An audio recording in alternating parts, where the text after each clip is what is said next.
Good evening, everybody, and I want to welcome you here to the Prog Monster. My name is Murph. I am the host of this show, a show dedicated to progressive rock and other forms of rock music.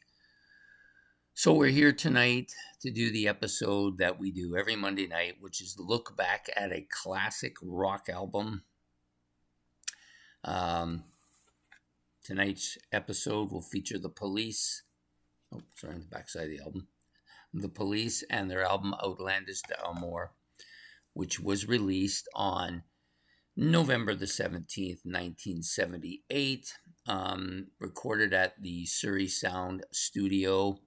It's about 38 minutes in length. It's fairly lengthy for them, I think. And A&M record label, of course, and produced by the Police themselves. So the personnel on this, of course, we all know who they are. Sting on vocals and bass and a little bit of piano. Andy Summers on guitar, spoken word, and piano as well, playing Sally that way. And then Stuart Copeland on drums and percussion. Yep, this is the band here. Three young blonde guys. Became one of the biggest bands in history, I think. Maybe not. Maybe I didn't think that much about it when it first happened, when they first started making albums. I didn't think of them as being one of the greatest of all time. But in retrospect, they are. Even though they only made 5 albums, they did very well on all 5 of their albums as far as being noticed. So this has 10 tracks on it. Pretty standard for the Police, I think. The thing about this album, I think it separates it just a tiny bit from the next couple of albums, is it's a little bit raw. It has more of a raw sound to it. Not as, I guess the word I'm looking for is it's not as much production sound here. It's not as artificial sounding. It just sounds like very raw. That's the thing about it I like the most, and the fact that it has some of the best Police songs as well. So Lonely, top shelf song for sure. Roxanne, of course, everybody knows Roxanne. That's their big hit. It was a massive hit. Lots of hard energy on that song. I wouldn't call it a hard rock song, but it was a driving song. Of course, it was in the movie 48 Hours, so it has had some famous parts to it. Really setting the stage for this band, world stage, really.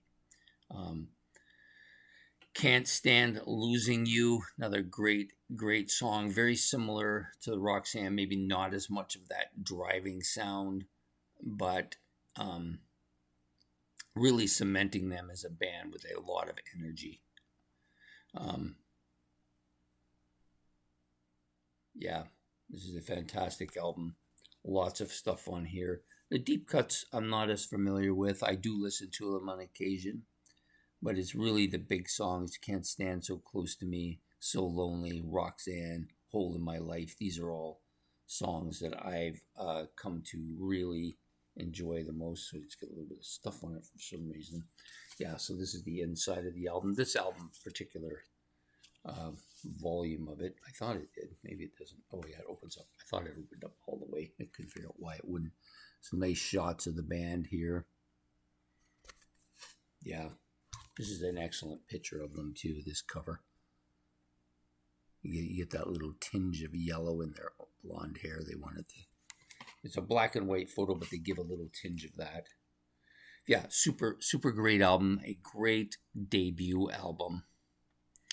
I don't know if it's definitely a top 20 all-time greatest debut albums, I think.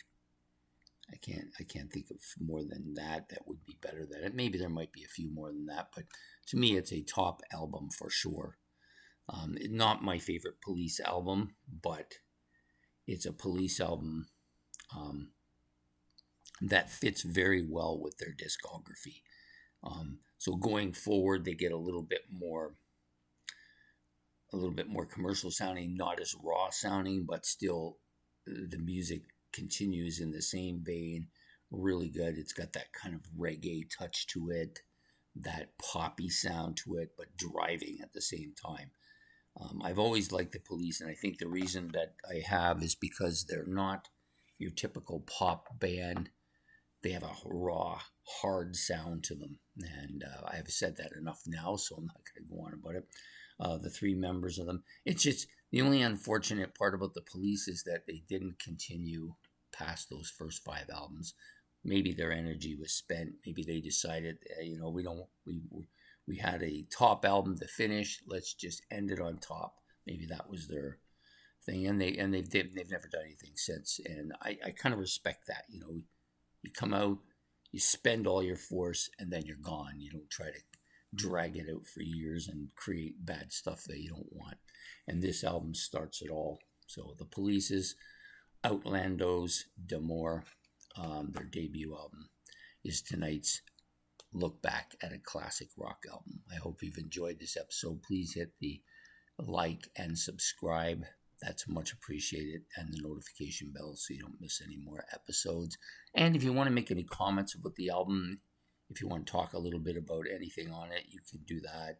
More than willing to listen. And if you've got any questions, you can do that as well. So please feel free to use the comment section for that. And we will be back next week with another album for Look Back at a Classic Rock Album. So have yourself a good night and goodbye.